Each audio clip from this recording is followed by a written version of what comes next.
President Trump at the White House unveiling the new initiative for 5G. Joining me now, I want to bring in Beverly Hallberg, president of District Media.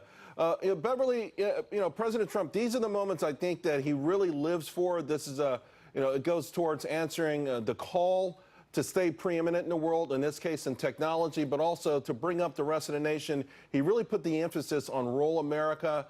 He put the emphasis on speed and his ability that he had as a businessman. Cut the red tape, make this thing happen faster, and make people know that it's going to happen. How did you feel his message came across? I think his message is spot on. One of the things he mentioned is that none of this would be possible if the FCC didn't change some regulations and permitting processes in March. So that was an important component to move this forward. But especially as we're seeing technology such as autonomous cars, such as remote surgeries, virtual technology in many ways, having this type of speed, as he mentioned, it's 10 times faster than some of our current broadband. That's extremely important. And of course, we don't want this just in cities. We want this in rural America as well. So I think this is something that should be a bipartisan support from legislators and also people across this country, because we do need to keep up with the rest of the world.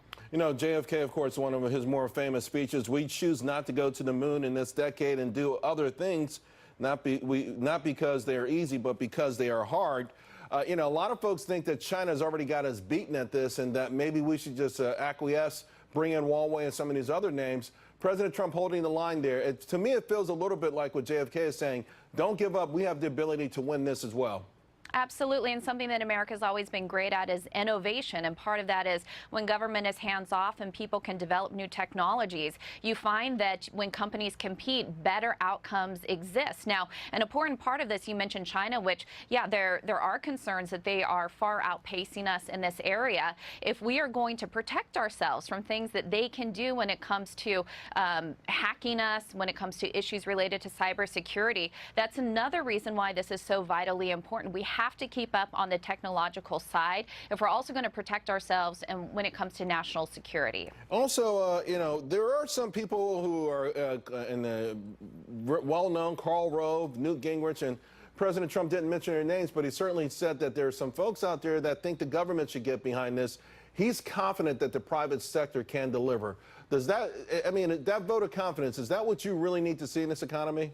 It is, because when you take a look at government agencies or people in government that would be behind this or funding research behind it to find out the best technology, that is typically not where you get the best outcomes in our society, whether it's related to this area or other industries as well. It's when you remove the regulations, remove the length of getting permits, and allow people to try things, to test things out. Right. Let's see what works, let's see what doesn't. It's the free market that gives us the best innovation in this country. So I would agree that the hands-off government approach is what you want. All right, Beverly Hallberg, thank you very much. Appreciate it. Thank you.